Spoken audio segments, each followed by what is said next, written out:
this lecture, we are discussing about causes of aneurysm and clinical manifestations of aneurysm. So first of all, we will discuss with the causes of aneurysm. As in the last lecture, we have discussed about aneurysm and some types of aneurysm. So if I draw the diagram here, this structure over the artery, this is known as what? This is known as aneurysm. This is known as aneurysm. So we have the first cause, that is congenital abnormality. In the patient, there may be congenital abnormality by born. किसी भी patient में कोई भी congenital abnormality हो सकती है artery में, और जिसकी वजह से उसको एन्यूरिज्म हो सकता है. And the second, that is the defective gene. हर एक इंसान में जीन्स होते हैं which are responsible for different functions or different physiological functions, we can say. In the same way, this artery is having intima, it is having media, and it is having adventitia. So in case of this media, there are smooth muscle cells. ये smooth muscle cells जो होते हैं, इनके पास jeans होते हैं. Like इनके पास MYH11 gene. ये gene जो होता है ना, ये रेस्पॉन्सिबल होता है फॉर मायोसिन. ठीक है. In the same way actin के लिए भी जीन होता है प्रेजेंट. ठीक है ना, उसको बोलते हैं alpha smooth muscle gene. Alpha smooth muscle. Now अगर इन जीन्स में लाइक MYH जीन और मायोसिन जीन और we can say actin alpha smooth muscle gene, इनमें एबनॉर्मलिटी आ जाए, अगर ये डिफेक्टिव हो जाए, तो इसकी वजह से जो वॉल ऑफ द आर्टरी है ये वीक हो जाएगा और इसमें चांसेस होते हैं कि इसमें एन्यूरिज्म हो सकता है. And the third, that is atherosclerosis. What is atherosclerosis? It is hardening of arteries. It is hardening of arteries. अगर यहाँ पे हार्डनिंग हुआ और we can say plaque formation हुआ, it is in case of atherosclerosis. Fat deposition होता है.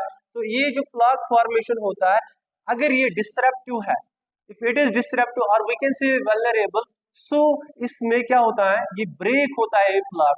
When it gets break, तो in turn जो वॉल ऑफ द आर्टरी होता है एट द फोकल पॉइंट, ये वीक होता है, उसमें चांसेस होते हैं एन्यूरिज्म होने के. One more cause, that is vasculitis. If इन आर्टरीज में अगर क्या हुआ, इन्फ्लेमेशन हुआ आर्टरीज में. इन्फ्लेमेशन एक्चुअली कहाँ पे होता है, जो वॉल ऑफ द आर्टरी है, इसमें अगर इन्फ्लेमेशन हुआ तो इसको कहते हैं हम वास्कुलाइटिस. सो वास्कुलाइटिस से भी जो ये 3 कवरिंग्स होते हैं ये वीक होते हैं और इसमें चांसेस होते हैं एन्यूरिज्म होने के. और उसी के साथ साथ स्मोकिंग. लाइक स्मोकिंग जो होता है, ये काम क्या करता है, अगर किसी को एथेरोस्क्लेरोसिस होता है तो एथेरोस्क्लेरोसिस के ऊपर ही प्लेटलेट्स को डिपॉजिट करने में हेल्प करता है, विच मीन्स ये इंक्रीज करता है chances to get stick with the plaque of the atherosclerosis. किसको स्टिक कर रहा है, जो प्लेटलेट्स ब्लड में होते हैं. तो ये प्लेटलेट्स जब इसके साथ स्टिक होते हैं तो वहां पे होता है फाइनली थ्रोम्बस फॉर्मेशन. अगर वो थ्रोम्बस ब्रेक हुआ, उसको बोलते हैं थ्रोम्बोसिस. तो ब्रेक हो गया, जहां पे ये प्लाक ब्रेक हुआ, वहां पे जो वॉल ऑफ द आर्टरी वो भी इंटर्न वीक होते हैं, तो उसकी वजह से भी क्या होता है, उसकी वजह से एन्यूरिज्म होता है.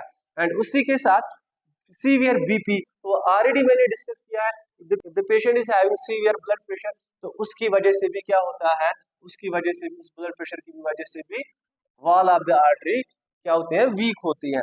उसके बाद फैमिली हिस्ट्री. फैमिली में है मदर, पेरेंट्स, उनको अगर किसी को भी क्या है एन्यूरिज्म है, तो उनके बच्चे को भी ये चांसेस होते हैं कि उनको भी हो सकता है. देन ट्रामा हुआ, किसी को इंजरी हुई है, जैसे मैंने पहले ही डिस्कस किया, type that is pseudo aneurysm. तो ट्रामा किसी को हुआ, यहाँ पे वेन डैमेज होती है, यहाँ से ब्लड लीक आउट होता है, और जो एसोसिएटेड स्ट्रक्चर्स होते हैं वो इसी एसोसिएटेड स्ट्रक्चर्स में वो ब्लड जाता है और वो एक इंट्राम्यूरल हेमेटोमा क्रिएट करते हैं, उसको हम बोलते हैं pseudo aneurysm. So trauma can also create what, it can also cause aneurysm. Then stimulant drugs like cocaine. अगर कोई पर्सन कोकीन कंटिन्यूसली ले रहा है, ठीक है ना, कोकीन काम क्या करता है, कोकीन की वजह से हमारे ब्रेन से न्यूरोट्रांसमीटर्स निकलते हैं। न्यूरोट्रांसमीटर जो होते हैं ये हमारे किसके पास जाते हैं, हार्ट के पास जाते हैं, और हार्ट को temporary surge of systolic pressure create करता है, मीन्स ये बीपी को इंक्रीज करता है। जो कोकीन लेता है, कोकीन से इंटरन सर्ज ऑफ सिस्टोलिक प्रेशर होता है, इसको बोलते हैं बीपी इंक्रीज होना। तो इन आर्टरीज में कंटिन्यूसली सिस्टोलिक प्रेशर रहता है। जब इनमें कंटिन्यूसली सिस्टोलिक और डायस्टोलिक प्रेशर क्रिएट नहीं होगा तो ये जो आर्टरीज के वाले वीक हो जाएंगे और इनमें एन्यूरिज्म हो सकता है। Now we have some clinical manifestations of aneurysm. The first clinical manifestation, that is alteration in the blood flow. If the patient is having aneurysm, let us suppose this is carotid artery, and this carotid artery is having here, it is having what? It is having aneurysm. Which type of aneurysm it is? It is saccular aneurysm. तो यहाँ से blood आएगा, ये blood किस में जाता है, ये जाता है इसी एन्यूरिज्म। जब ये कंटिन्यूसली इस एन्यूरिज्म में रहेगा उसको बोलते हैं stasis of blood, stasis of blood. When this blood goes into this bad structure, that bad structure is known as aneurysm and it remains there continuously, इसी के अंदर रहता है। तो जब ये बहुत टाइम तक इसी के अंदर रहेगा तो यहाँ पे प्लेटलेट एग्रीगेशन होता है, प्लेटलेट एग्रीगेशन, और we can say platelet plug formation होता है, प्लेटलेट रिएक्शन होती है। तो ये सारे प्लेटलेट्स आते हैं और इसी ब्लड के साथ यहाँ पे चिपक जाते हैं और ये यहाँ पे स्ट्रक्चर बनाते हैं जिसको हम बोलते हैं थ्रोम्बस। नाउ जो ये थ्रोम्बस है ये इसी स्ट्रक्चर के अंदर है, एन्यूरिज्म के अंदर है, हार्ड सबस्टेंस बन गया वहां पे। अब ये हार्ड सबस्टेंस क्या होता है, ये हार्ड सबस्टेंस जो होता है ना, ये यहाँ भी जा सकता है और ये किसी भी ब्रांच को ब्लॉक कर सकता है। तो दैट्स व्हाई ये करता है alteration in the blood flow. उसी के साथ थ्रोम्बोसिस। What is thrombosis? यही स्ट्रक्चर जो यहाँ पे है जिसको हम कहते हैं thrombus, which is inside the aneurysm. Let us suppose this is aneurysm and इस एन्यूरिज्म के पास जो ये स्ट्रक्चर बनता है प्लेटलेट प्लग फॉर्मेशन, तो ये कहलाता है थ्रोम्बस। क्या कहलाता है? थ्रोम्बस। अगर इसमें थ्रोम्बोसिस हुआ मीन्स ये ब्रेक हुआ छोटे छोटे टुकड़ों में, ये छोटे छोटे टुकड़े किसी भी स्मॉल आर्टरी के अंदर ब्लॉक कर सकता है, ठीक है ना। इसी के साथ थ्रोम्बो एम्बोलिज्म, ये छोटे छोटे टुकड़े किसके? इसी थ्रोम्बस के, हमारे छोटे छोटे जो माइन्यूट आर्टरीज होते हैं उन सब में क्या कर सकते हैं? ब्लॉक कर सकते हैं और उनमें घूम सकते हैं, उनमें सर्कुलेशन कर सकते हैं, उसको हम बोलते हैं थ्रोम्बो एम्बोलिज्म।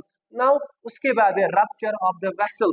जो वेसल यहाँ पे एन्यूरिज्म जहाँ पे हुआ इसको रप्चर भी हो सकता है क्योंकि कंटिन्यूसली ब्लड प्रेशर है, यहाँ पे प्लग फॉर्मेशन हुआ है, यहाँ पे थ्रोम्बो एम्बोलिज्म हुआ है, यहाँ थ्रोम्बोसिस हुआ है, जो इंटरन ब्लड फ्लो को क्या करते हैं? ऑब्स्ट्रक्ट करते हैं, जिसकी वजह से इस एन्यूरिज्म के ऊपर प्रेशर पड़ सकता है और ये रप्चर हो सकता है। उसी के साथ और एक क्लिनिकल मैनिफेस्टेशन है, that is compression of neighbouring structures. मैंने लास्ट टाइम आप लोगों को पढ़ाया था पेरिफेरल एन्यूरिज्म, पेरिफेरल एन्यूरिज्म। ये वो एन्यूरिज्म होते हैं जो हमारे एक्सट्रीमिटीज में हो सकता है, लाइक हमारी लेग है, हमारी आर्म है, वहां पे हो सकता है। अगर हमारी लेग के पास ये एन्यूरिज्म है, ठीक है ना, दिस इज एन्यूरिज्म, और इस एन्यूरिज्म के साथ साथ यहाँ से कोई भी नर्व आ रही है तो ये एन्यूरिज्म इस नर्व के ऊपर कंप्रेस कर सकता है, प्रेशर डाल सकता है, तो उसकी वजह से नमनेस हो सकती है और उसकी वजह से पेन भी पेशेंट में हो सकती है। So this was all about causes of aneurysm and clinical manifestations of aneurysm. Now we will discuss about the management of aneurysm.